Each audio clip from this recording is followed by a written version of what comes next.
Saudações a todos. Vamos buscar para nossa reflexão mais um tema no livro A Caminho das Flores, pelo Espírito Amélia Rodrigues, que nos chegou através da mediunidade de psicografia de Divaldo Franco. Vamos buscar o capítulo 22, em que ela intitula Em Soledade com Deus. A pouco e pouco foi-se-lhes descerrando o véu. A alegria assinalada pelas expectativas do triunfo humano ia se sucedendo à tristeza nascida na compreensão das altas responsabilidades. Então aqui ela está acentuando que aquelas alegrias tão serenas, tão aquecedoras,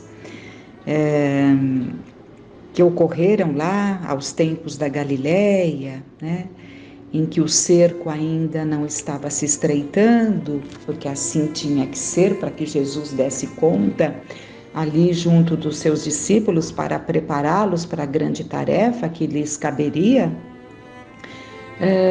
Mas isso foi ficando para trás, como nós vimos, conforme foram se dirigindo para a Judéia, para alcançar depois Jerusalém. Tudo isso foi mudando, porque fazia parte dos planos de Deus, dos planos de Jesus, que assim fosse, Então, e eles foram aos poucos percebendo a grande responsabilidade, passado o período de deslumbramento. Isso pode acontecer com muitos de nós quando começamos algo que nos traz muita satisfação. Tanto que muitas vezes ali é uma entrega tão intensa, até exagerada, e depois aquilo se dilui, Porque passa o período do embevecimento e vem a realidade, vem a carga das consequências, das responsabilidades. E assim estavam vivendo esses discípulos, Acordando ali para a extensa responsabilidade a que foram convidados por Jesus. Para as almas ambiciosas, a ilusão matiza a vida com seus tons róseos de júbilos, enquanto a verdade tinge de sombras os horizontes infantis que as quimeras almejam irresponsáveis. A primeira, efêmera, dilui-se na razão em que a segunda, permanente, predomina com um gáudio real. Eles, porém, os 12, anelavam pela concretização dos sonhos terrenos, que vibravam em todo Israel, a libertação do jugo romano e a supremacia da raça eleita, o luxo e a governança no mundo das formas, sem dar-se conta da transitoriedade desses valores que se consomem ante o túmulo triunfador sobre a matéria. Então aqui nós vemos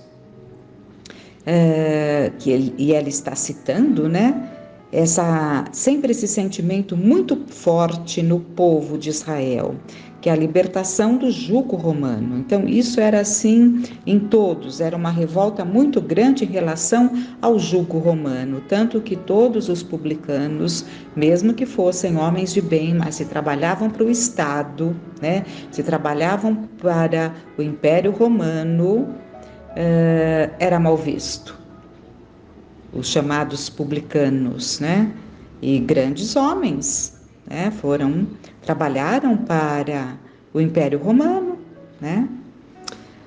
À medida que o mestre os fascinava, transferiam-se dos interesses comezinhos para o amor espontâneo que lhes daria o legado da paz. Compreendiam, a peso de esforços mentais, o desinteresse do rabi pelas coisas humanas e suas posições equívocas, descobrindo a excelência da vida imortal para a qual se deveriam voltar com inusitada dedicação. O amor que passavam a nutrir por ele abria-lhes o entendimento, facultando-lhes a compreensão das finalidades da vida. Todos os fenômenos que presenciaram assinalaram a fogo as convicções quanto à sua procedência, Não obstante, haviam pensado que todo aquele poder seria aplicado na conquista da terra, sem que se recordassem que ele é o organizador e o condutor do orbe. Assim, a saudade daqueles dias se lhes foi aninhando no coração, dando lugar a interrogações inquietantes que não os visitaram anteriormente.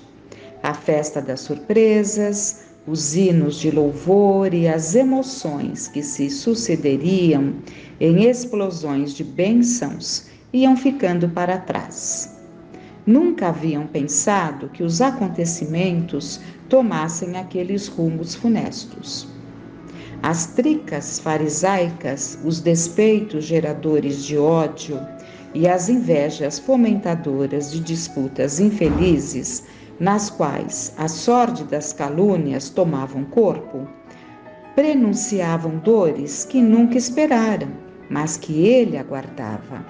Jesus aguardava, esse desfecho, porque era o desfecho que tinha que ser e alcançaria muitos corações, E da forma como tudo se daria. Mas tudo isso os discípulos já sabiam, porque Jesus, em toda a descida da Galiléia para a Judéia, os preparou de uma forma muito clara, pelo menos por 3 vezes ele foi muito claro, dizendo que o Cordeiro estava a caminho do holocausto. Aqueles dias em Betsaida tinham algo de despedida. As curas que se fizeram assombraram, provocando a maior soma de despeito nos homens vãos que se atribuem importância que sabem não possuir. Logo depois, a multiplicação dos pães e dos peixes. Atestou o seu conhecimento das leis, no entanto, era mais importante o alimento da sua palavra libertadora. Betsaida, como Cafarnaum, que tanto receberam, não lhe valorizaram as realizações, desejando mais sinais pedidos pela boca dos fariseus e dos saduceus. Porque essa multiplicação dos pães, ela se deu em Cafarnaum, pelo menos uma delas, aquela mais conhecida, e foi em Cafarnaum. Respondera-lhes então sofrido: à tarde dizeis, teremos bom tempo, porque o céu está avermelhado. Pela manhã exclamais, hoje teremos tempestade, porque o céu está de um vermelho sombrio. Sabeis, na verdade, discernir o aspecto do céu, e nada poderia... Sabeis, na verdade, discernir o aspecto do céu, e não podeis discernir os sinais dos tempos? Então, o que Jesus está falando aqui é que todos eles sabiam, que pela manhã, olhando o céu, que teriam um bom tempo. Então sabem isso e não sabem perceber os sinais dos tempos. Ele se referia aos sinais das grandes mudanças. E com severa admoestação concluíra a sua resposta. Uma geração má e adúltera pede um sinal, e nenhum sinal se lhe dará.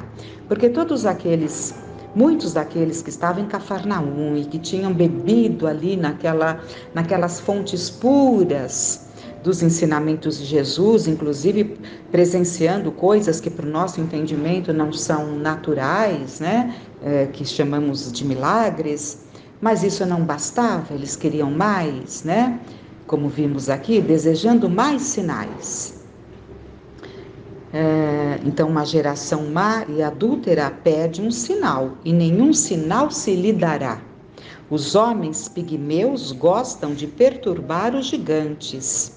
Os que são infelizes morais invejam a paz dos justos. Adúlteros desejam o que não merecem, exigem provas e sinais de que se negaram a ser honrados. Exigem provas e sinais do que se negaram a ser honrados. A maldade urde planos contra a inocência. O lobo tem motivos para justificar a caça ao cordeiro. Esse tem motivos entre aspas, né? Os homens lobos estão sempre armados, dentes rilhados, prontos contra todos os que não afinam com seus instintos. Jesus era o cordeiro pela mansidão e bondade, pela mansidão e bondade, e deveria sofrer o sacrifício. A sanha, porém, dos algozes não se aplacaria. Infelizes em si mesmos, não se encontram senão quando a dor os obriga ao mergulho interno, onde se detém em largas aflições. Vencendo as terras da Gaulonítida, nas regiões da Bataneia, atravessaram o sinuoso Jordão. Amparados pelas árvores frondosas da orla verde-branca, em cujas copas chilreava a passarada e sob cuja sombra os animais e os homens vinham dessedentar-se. O último trâmite fora realizado em silêncio mortificador. Sabiam, pelo que haviam depreendido das muitas palavras que ouviram, que não seguiriam com ele de imediato. João Batista partira em holocausto de fé. A verdade paga alto preço para sobreviver no mundo. Imaginavam então o que lhe sucederia depois que lhe partisse. Faltava-lhes astúcia para enfrentar as ciladas dos maus, esquecendo-se de que adquiririam sabedoria, que é mais importante. Sofriam desde já por amor. Esse é o padecimento que eleva, liberta e felicita. Agora, adentravam-se na experiência profunda da Boa Nova. Até então estiveram no lado externo da revelação, passando, porém, a integrar-se nela. O Mestre percebeu-lhes a angústia e os identificou em real crescimento. O parto da verdade se processava através das dores naturais de qualquer nascimento. Eles despertavam e morriam as ilusões. Então, nesse despertar, as ilusões morriam, mas estava nascendo ali a condição deles como discípulos, para que o sentido real da vida assumisse o lugar que lhe competia. O desaparecer da ambição terrena significa surgimento da vida espiritual. Enquanto os 12 esperavam os triunfos humanos, a azáfama era grande na sucessão dos eventos que escorriam com os dias céleres. A seara da esperança repletava-se de infelizes que recobravam a saúde, nem sempre se renovando para a vida. Agora, no entanto, havia receios entre eles, indagando-se quanto ao próprio destino. Judas, aproveitando-se de um momento em que o mestre se recolhera à oração e ante o acabrunhamento dos amigos, interrogou: que será de nós se estiverem realmente próximos os testemunhos? Não creio que sejamos envolvidos todos, respondeu Pedro. Ficaremos à mercê dos juízes, adiu Tomé, que serão severos conosco, se não impiedosos. Ele não nos obrigou a segui-lo, redarguiu João. Por isso deveria poupar-nos, comentou Judas. O nosso já é um grande sacrifício, pois que abandonamos tudo quanto tínhamos. Não considera assim, ripostou Natael. Ele buscou-me enquanto eu meditava e deu-me alegria. Eu o amo e estimo. Eu o amo e estou disposto. A lei é dura para com aqueles que a desrespeitam e também sacrilégios contra Moisés, contestou Tiago. Mas ele não veio destruir a lei, retrucou Pedro. Tem-na vivido e nos ensinado a respeitá-la, até mesmo quando injusta. Eu temo e confio, espero e amo. Ele não nos deu o sinal que desejávamos, concluiu amargo Judas, ao vê-lo aproximar-se. O sinal que nos demonstrasse ser ele o Messias. Vimos muitas coisas que outros profetas também fizeram, mas o mestre olhou-os calmo e eles se desnudaram. Aí Jesus fala: o verdadeiro sinal do céu, esclareceu Jesus, sem reproche nem mágoa, vem através daquele que, por amor, podendo tirar a vida e tomá-la quando lhe aprouver, dá-la-á em plenitude.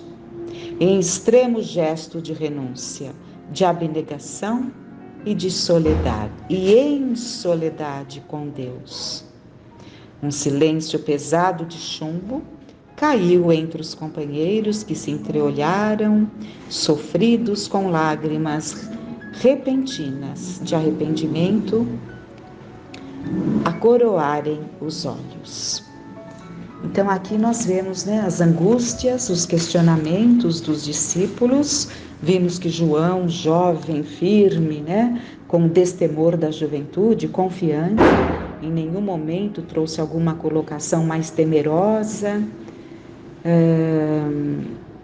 mas estavam ali, sofridos, sentindo que os tempos eram chegados, que os testemunhos seriam difíceis, ainda não percebendo que Jesus seria o Cordeiro sacrificado, e tudo por amor, que a maior lição, o maior milagre, o maior aprendizado, embora muitos não entendam o tipo de finalização que Jesus teve, que o Cristo de Deus nos apresentou, foi uma finalização sublime.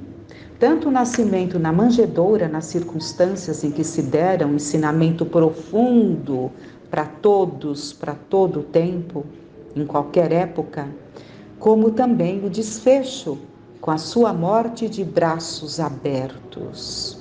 Foi o único que partiu de braços abertos.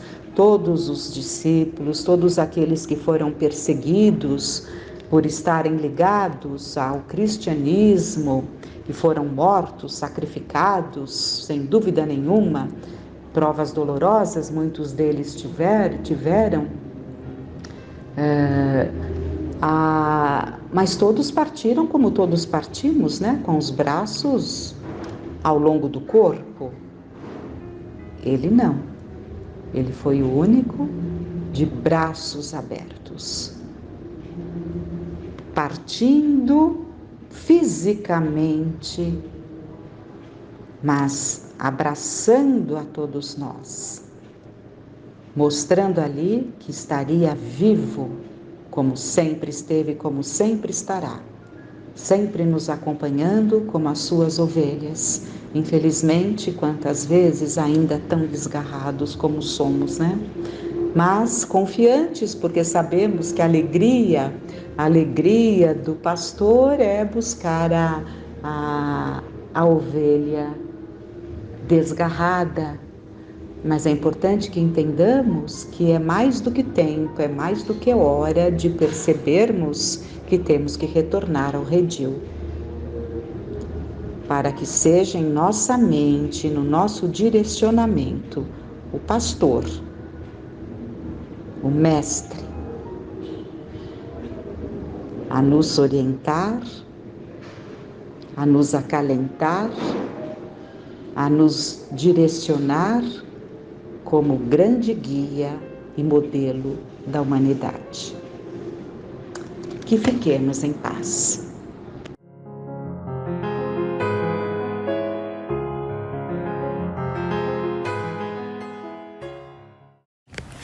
Olá! Hoje nós vamos dar continuidade ao tema do mês, que falamos anteriormente, que iríamos usar como base o livro Boa Nova, que é uma obra aqui sobre a mediunidade de Chico Xavier pelo espírito Humberto de Campos. Então, Que alegria que é a Boa Nova, né? A Boa Nova nada mais é do que alegria. E Jesus trouxe a Boa Nova para os nossos corações. Eu escolhi para a palestra doutrinária virtual de hoje o capítulo de número 4, chamado A Família Zebedeu.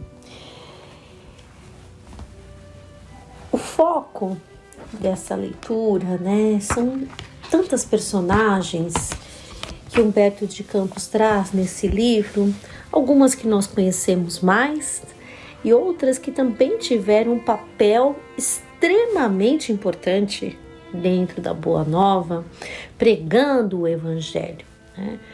Lembremos sempre que encarnamos junto daqueles que poderão nos ajudar, né? Nos dar o suporte. Até fazendo um parênteses, outro dia eu tive acesso a uma postagem que falava, né, de uma pessoa que teve um êxito muito grande na vida, né?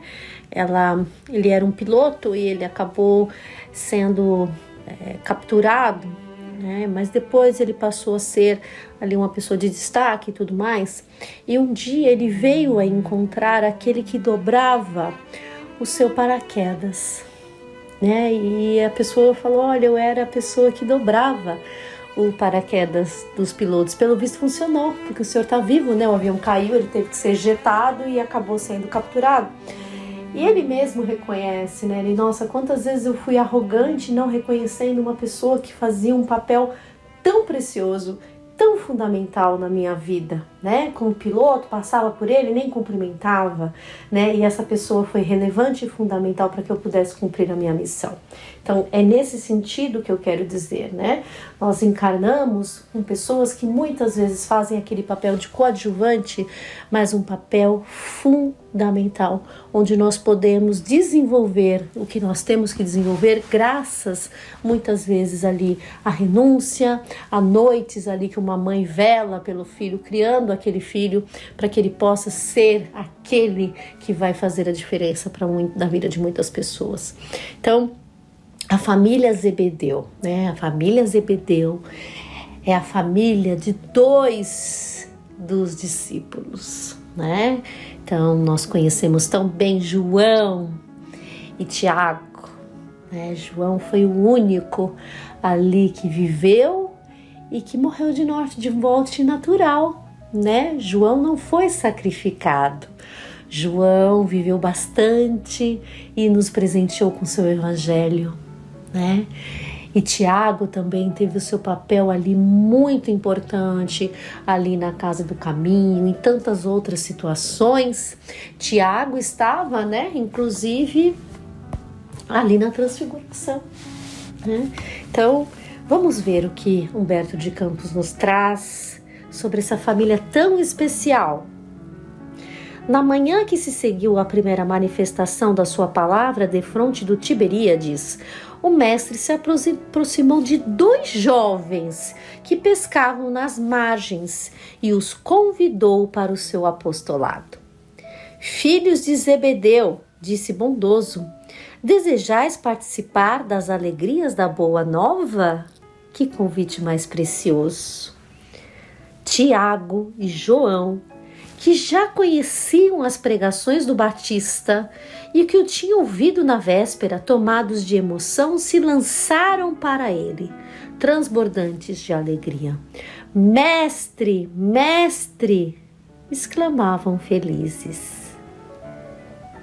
Como se fossem irmãos bem amados que se encontrassem depois de longa ausência, tocados pela força do amor que se irradiava do Cristo, fonte inspiradora das mais profundas dedicações, falaram largamente da ventura de sua união perene no futuro, das esperanças com que deveriam avançar para o porvir, proclamando as belezas do esforço pelo Evangelho do Reino. Os 2 rapazes galileus eram de temperamento apaixonado. Então vamos fazer algumas observações aqui. Nós falamos na palestra anterior a respeito de João, né? E eles já tinham tido contato com João. Então, nós como cristãos, então eles tiveram então um contato com João, ouviram as pregações de João, mas nesse momento que o mestre os encontra, eles estavam ali vivendo as suas vidas, né? Eles estavam ali no seu dia a dia. Então, como cristãos, nós precisamos entender em qual estágio que nós estamos. Então, estamos naquele estágio daqueles que só ouvem, que ouviram? Estamos no estágio daqueles que abraçaram, que receberam a palavra em seus corações? Ou já estamos no estágio daqueles que trabalham, que assumiram a missão? São três níveis, né? Então, por isso que nesse momento, né, quando o mestre os convida, eles receberam no coração e estavam já dispostos à concretização, à ação, a atuar mais ardentemente no Evangelho, né? Vejam que Humberto de Campos fala que eram 2 rapazes, eles eram jovens, João era jovenzinho, né? Algumas pessoas falam ali entre 13 e 16 anos. E sempre tem um temperamento mais apaixonado, né? Aquele do ideal. É diferente de uma pessoa ali que tem uma família, tá mais adulto, mais maduro, já sofreu algumas decepções na vida. Não, o jovem ele tá ali com o coração aberto, né? Profundamente generosos, tinham carinhosas e simples, ardentes e sinceras as almas. João tomou das mãos do Senhor e beijava-as afetuosamente, enquanto Jesus lhe acariciava os anéis macios dos cabelos. Tiago, como se quisesse hipotecar a sua solidariedade inteira, aproximou-se do Messias e colocou a destra sobre os ombros em amoroso transporte. E vejam que Jesus não tinha uma distância física, né? Apesar da sua elevação moral, da sua ascensão moral sobre nós, vejam que mestre mais amoroso. Então eles tiveram ali naquele momento aquela proximidade, né? De beijar as mãos, sabe? Aquele não ter barreira, porque às vezes nós temos, né? Quando temos uma posição, quando estamos ali em destaque, um certo distanciamento, né? E para Jesus não há esse distanciamento, né? Então eles tiveram a oportunidade de ter esse momento com o mestre, né? Beijando as mãos do mestre, tocando o mestre, e o mestre também retribuindo esse toque afetuoso com um irmão maior, com grande amor por eles. Os 2 novos apóstolos, entretanto, eram ainda muito jovens e, regressando à casa com o espírito arrebatado por imensa alegria, relataram à sua mãe o que se passara. Salomé, a esposa de Zebedeu, apesar de bondosa e sensível, recebeu a notícia com certo cuidado. Também ela ouvira o profeta de Nazaré nas suas gloriosas afirmativas da véspera. Pois então a ponderar consigo mesma, não estaria próximo aquele reino prometido por Jesus? Quem sabe se o filho de Maria não falava na cidade em nome de algum príncipe? O Cristo deveria ser um intérprete de algum desconhecido ilustre que recrutava adeptos entre os homens trabalhadores e mais fortes. A quem seriam confiados os postos mais altos dentro da nova fundação? Seus filhos queridos bem o mereciam. Precisava agir enquanto era tempo. O povo de há muito falava em revolução contra os romanos e os comentadores mais indiscretos anteviam a queda próxima dos Antipas. O novo reinado estava próximo e, alucinada pelos sonhos maternais, Salomé procurou o Messias no círculo dos seus primeiros discípulos. Então vejam como é tão humana essa atitude dela, né? A gente não consegue ter o alcance de certas coisas. Imaginem nessa situação, onde o reino de Deus estava sendo colocado por Jesus, de amor, de paz. Ele não veio trazer a espada, ele veio trazer a paz. Ao passo que as pessoas nesse tempo, elas esperavam o quê? Alguém revolucionário, que liderasse ali talvez um exército, porque era esse o molde, era esse o exemplo que eles estavam acostumados. Lembram-se que os povos eram dominados, haviam sido dominados por Roma? Então era a base do sangue, a base da luta, a base da apropriação, muitas vezes indevida. Então era essa expectativa que girava. Como ela associou a tudo isso, ela pensou no quê, né? Como a gente fala hoje, nos cargos, nos altos cargos, no destaque dos filhos, né? Não foi por mal, mas era porque ela acreditava nisso, né? Então ela queria ali pleitear ao mestre esses cargos para os seus 2 filhos, e ela vai em busca de Jesus. Senhor, disse atenciosa, logo após a instituição do teu reino, eu desejaria que os meus filhos se sentassem, um à tua direita e outro à tua esquerda, como as 2 figuras mais nobres do teu trono. Essa passagem é muito conhecida, né? Jesus sorriu e obtemporou com um gesto bondoso. Antes de tudo, é preciso saber se eles quererão beber do meu cálice. Né? O reino de Deus, ele exige renúncia, ele exige busca, ele exige sacrifício, né? Eles estão realmente dispostos a isso? A progenitora dos 2 jovens embaraçou-se. Além disso, o grupo que rodeava o Messias a observava com indiscrição e manifesta curiosidade. Reconhecendo que um instante não lhe permitia mais amplas explicações, retirou-se apressada, colocando seu velho esposo ao corrente dos fatos. Então ela vai em busca do marido, do Zebedeu, para que ele vá conversar com o mestre. E vocês vão ver, né, todos nós vamos ver aqui, que é interessante, né? A ascensão do mestre é tamanha que se inverte, né? Se a gente comparar ali a mão de uma noiva, né? Então, antigamente, o filho com o pai pedir para o pai a mão em casamento, né? E aqui vocês vão ver que o negócio é o contrário, né? Então, Zebedeu vai ali em busca de Jesus. Não foi Jesus que convocou eles para serem os discípulos, né? E aí vai ser ao contrário a situação, a permissão vai ser ao contrário. Ao entardecer, cessado o labor do dia, Zebedeu, acompanhado pelos 2 filhos, procurou o mestre em casa de Simão, que é que a gente não pode esquecer, eles eram jovens, né? Então natural que o pai fosse ali fazer o acerto. Jesus lhe recebia a visita com extremo carinho, enquanto o velho Galileu expunha suas razões, humilde e respeitoso. Zebedeu, respondeu-lhe Jesus, tu, que conheces a lei e lhe guardas os preceitos no coração, sabes de algum profeta de Deus que no seu tempo fosse amado pelos homens do mundo? Tudo tem um preço.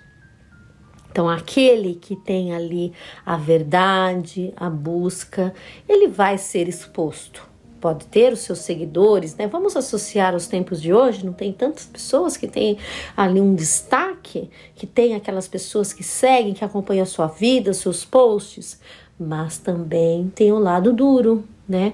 O lado de ser perseguido. Não, senhor, responde Zebedeu. Que fizeram de Moisés, de Jeremias, de Jonas? Todos os emissários da verdade divina foram maltratados e trucidados, ou banidos do berço em que nasceram. Na terra, o preço do amor e da verdade tem sido o martírio e a morte, né? E aqui, eu não sei se é exatamente ao mesmo tempo, ou um pouco depois, acontece, né, a decapitação de João, o Batista, né? O pai de Tiago e de João ouvia humilde e repetia, sim, senhor. Né? Então, pensem nesse cálice que o mestre fez o questionamento para Salomé. E Jesus, como se aproveitasse o momento para esclarecer todos os pontos em dúvida, continuou. O reino de Deus tem de ser fundado no coração das criaturas. O trabalho árduo é o meu gozo, o sofrimento, o meu cálice. Mas o meu espírito se ilumina da sagrada certeza da vitória. Então você tem que ter muita confiança. Jesus, no alto da sua sabedoria, né, estava deixando muito claro, né, o trabalho árduo dele, Jesus, o sofrimento dele, mas a certeza, né, nessa comunhão sagrada, né, com o Pai, que tudo daria certo, né?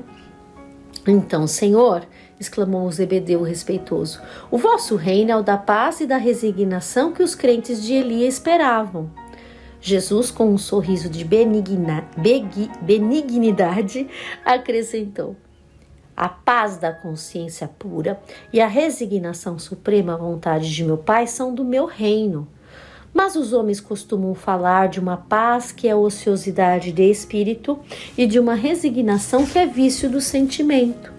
Trago comigo as armas para que o homem combata os inimigos que lhe subjugam o coração e não descansarei enquanto não tocarmos o porto da vitória.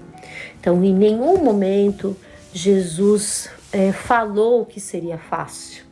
Essa paz que nós tanto buscamos ainda, né, que é a paz da ociosidade, não nos levará a lugar nenhum. Muito pelo contrário, nos levará ali ao estacionamento. Nós temos que ser cada vez mais e mais ativos como cristãos. Sabemos aonde temos que ir. Temos as diretrizes de segurança que o Mestre já nos deixou.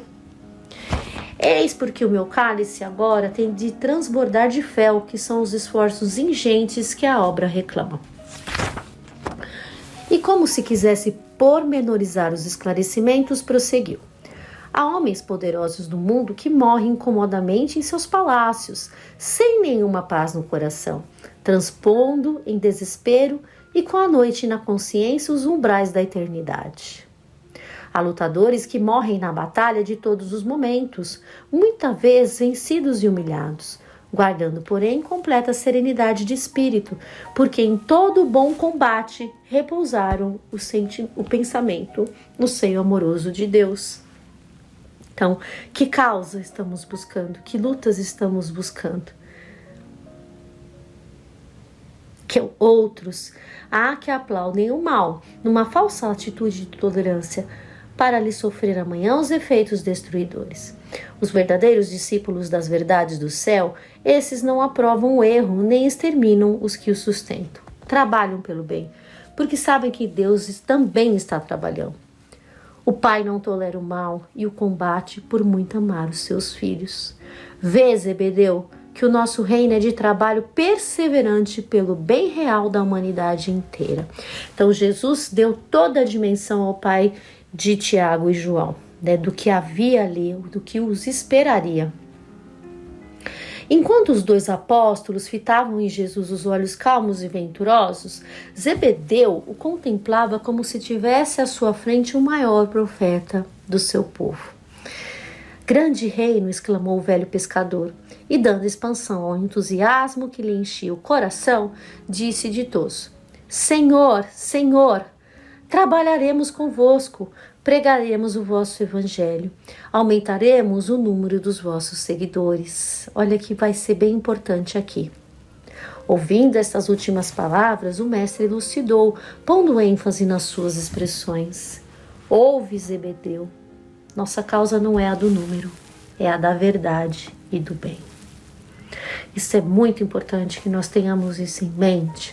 Muitas vezes a gente quer fazer um trabalho gigantesco, volumoso, e não é a necessidade disso, né? Nossa causa, a causa do cristianismo não é um número, não é a imposição, né? É a verdade, o quanto semeamos. Se conseguirmos semear em alguns corações, nós já teremos cumprido a nossa missão. É certo que ela será um dia a causa do mundo inteiro, né? Quando todos estiverem com os corações voltados ao cristianismo. Mas até lá, precisaremos esmagar a serpente do mal sob os nossos pés. Por enquanto, o número pertence aos movimentos da iniquidade. A mentira e a tirania exigem exércitos e monarcas, espadas e riquezas imensas para dominarem as criaturas. O amor, porém, essência de toda a glória, de toda a vida, pede um coração e sabe ser feliz. A impostura reclama interminável fileira de defensores para espalhar a destruição.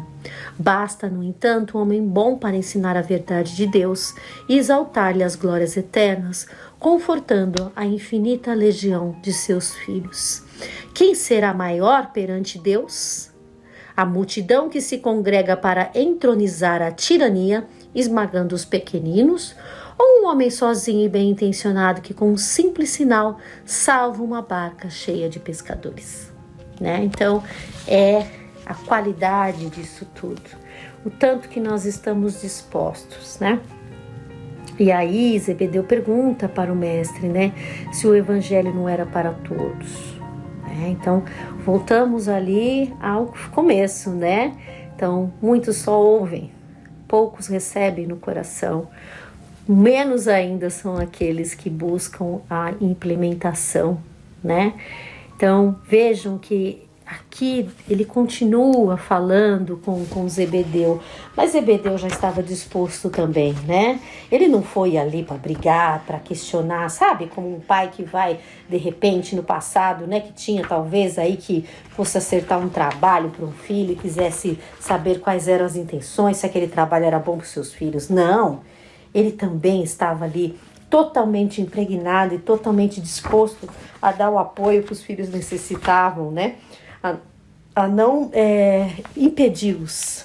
Acho que é essa a palavra.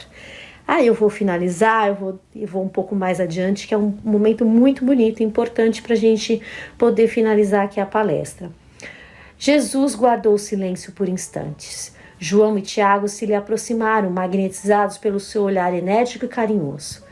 Zebedeu, como se não pudesse resistir à própria emotividade, fechara os olhos com o peito oprimido de júbilo. Ele estava muito feliz. Diante de si, num vasto futuro espiritual, via o reino de Jesus desdobrar-se ao infinito. Parecia ouvir a voz de Abraão e o eco grandioso de sua posteridade numerosa. Todos abençoavam o mestre num hino glorificador. Até ali, seu velho coração conhecera a lei rígida e temera Jeová com a sua voz de trovão sobre as sarças de fogo. Jesus lhe revelara o Pai carinhoso e amigo de seus filhos, que acolhe os velhos, os humildes e os derrotados da sorte, como expressão de bondade sempre nova. O velho pescador de Carfanaum soltou as lágrimas que lhe rebentavam do peito e ajoelhou-se. Adiantando-se, Jesus exclamou: Levanta-te, Zebedeu. Os filhos de Deus vivem de pé para o bom combate. Maravilhoso, né? Avançando então, dentro da pequena sala, o pai dos apóstolos tomou a destra do mestre e a umedeceu com suas lágrimas de felicidade e de reconhecimento, murmurando: Senhor, meus filhos são vossos. Jesus, atraindo-o docemente ao coração, lhe afagou os cabelos brancos, dizendo: Chora, Zebedeu, porque as tuas lágrimas de hoje são formosas e benditas. Temias a Deus, agora o amas. Estavas perdido nos raciocínios humanos sobre a lei. Agora tens no coração a fonte da fé viva. Então, texto lindo, né? Boa Nova é maravilhoso. Espero que tenha contribuído com trazendo essa história para as nossas reflexões tão importantes, né? Essa passagem tão linda, que nós possamos aqui dar continuidade no nosso trabalho, né, como cristãos.